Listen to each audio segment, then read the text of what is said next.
महिला व बालकल्याण मंत्री अदिती तटकरे यांनी विधवा महिलांसाठी नवीन शब्द आणला आहे. पतीचे निधन झाल्यानंतर विधवा महिलांना मोठ्या त्रासांना सामोरे जावे लागते. शासनाने अनेक योजना आणून विधवा महिलांचे पुनर्विकास करण्याचा प्रयत्न केला आहे. सोलापुरातील वाव या महिला सामाजिक संघटनेने पुढाकार घेत विधवा महिलांसाठी सोलापुरात विविध सामाजिक उपक्रम घेतले.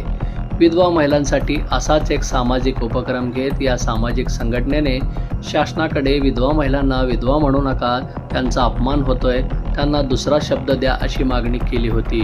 महिला व बालविकास मंत्रालयाने वाव या सामाजिक संघटनेची मागणी मान्य करत विधवा महिलांना आता एकल महिला हा शब्द वापरावा असा परिपत्रक काढला आहे. महिला व बालकल्याण मंत्री अदिती तटकरे यांना आभार मानत अनेक महिलांनी एकत्रित येत सोलापूर महानगरपालिकेत आनंद साजरा केला व हळदी कुंकूचा कार्यक्रम घेत एकमेकांचे तोंड गोड केले आणि भविष्यात कोणत्याही विधवा महिलेला आता विधवा न म्हणता एकल महिला हा शब्द वापरा असे आवाहन देखील केले.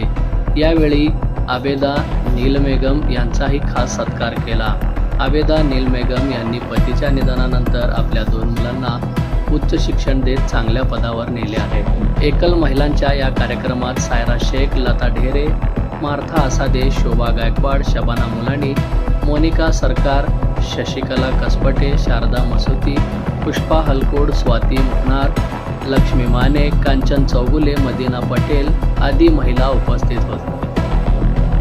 हा मॅडम, आज एकल महिला दिवस म्हणून साजरा केला जात आहे, काय सविस्तर प्रश्न? आज आंतरराष्ट्रीय विधवा महिला दिन आहे आणि आपल्या महाराष्ट्र शासनाने आज परिपत्रक काढून सर्व सरकारी कर्मचाऱ्यांना, सर्व सरकारी कार्यालयांना आदेश दिलेले आहेत की इथून पुढे विधवा हा शब्द न वापरता एकल महिला असा शब्द वापरण्यात यावा.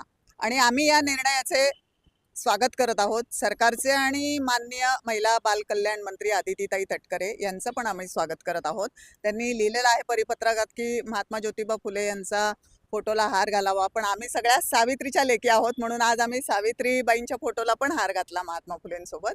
आणि आमची वाव ही संघटना आहे. वाव म्हणजेच वर्ल्ड ऑफ विडोज, म्हणजे विधवा महिलांचं जग कसं आहे, त्यांचं जीवन कसं आहे, ह्या संघटनेमार्फत आम्ही अभ्यास करतो, त्यांना रोजगार देण्याचं काम करतो, त्यांना आम्ही समाजात एक ताठ मानेने जगता यावं यासाठी पूर्ण प्रयत्न करत असतो.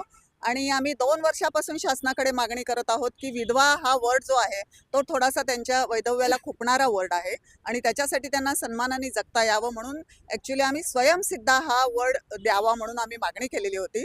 पण उशिरा का होईना शासनाने एकल हा वर्ड दिलेला आहे. पण एकलपेक्षाही जर स्वयंसिद्धा म्हटलं असतं, कारण या महिला पतीच्या निधनानंतर अक्षरशः एकाकी पडलेल्या असतात आणि लहान मुलाची जबाबदारी, त्यांचं शिक्षण असतं, कुटुंबाची जबाबदारी, स्वतःच्या आरोग्याची जबाबदारी, तर बँकेचे हप्ते असतात, बऱ्याच कठीण प्रसंगातून एकट्या सामोऱ्या जाऊन स्वतःला सिद्ध करतात. आणि अशा सिद्ध केलेल्या आज एका महिलेचं, अबिदा मॅडमचा आम्ही आज सत्कार पण केलेला आहे. त्यांनी पण अशाच परिस्थितीत जाऊन आपल्या मुलांना शिकवून, एक मुलगा आज फॉरेनला शिकत आहे, एक मुलगी बँगलोरच्या IT कंपनीमध्ये मोठ्या पॅकेजवरती कामाला लागलेली आहे.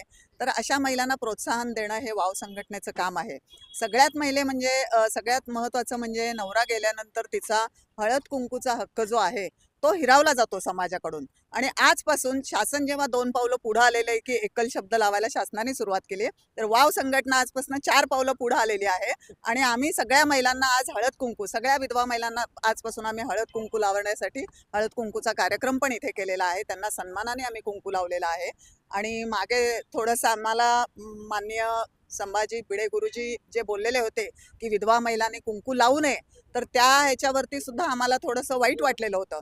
कुंकू आम्ही काय हाऊस म्हणून मंगळसूत्र घालत नाही, हाऊस म्हणून कुंकू लावत नाही.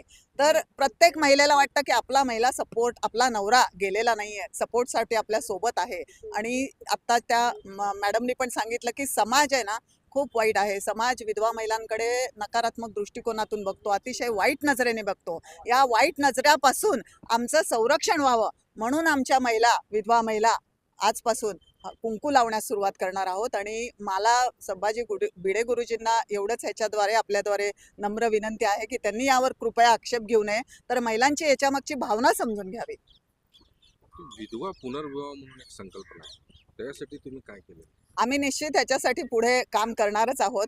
आमची संघटना 2 वर्ष झालेली आहेत. आत्ता आम्ही फक्त रोजगारावरती भर दिलेला आहे, कारण की आम्हाला पहिले स्वावलंबी करायचं आहे आणि पुन्हा असं होऊ नये आगेतून उठून फुफाट्यात पडलंय. म्हणून स्वतः जोपर्यंत स्वावलंबी होत नाही, तोपर्यंत आम्ही पुनर्विवाहाचा विचार कोणीही करणार नाहीये. त्याच्यामुळे आम्ही तो पण पुढच्या दृष्टिकोनातून विचार करणार आहोत आम्ही.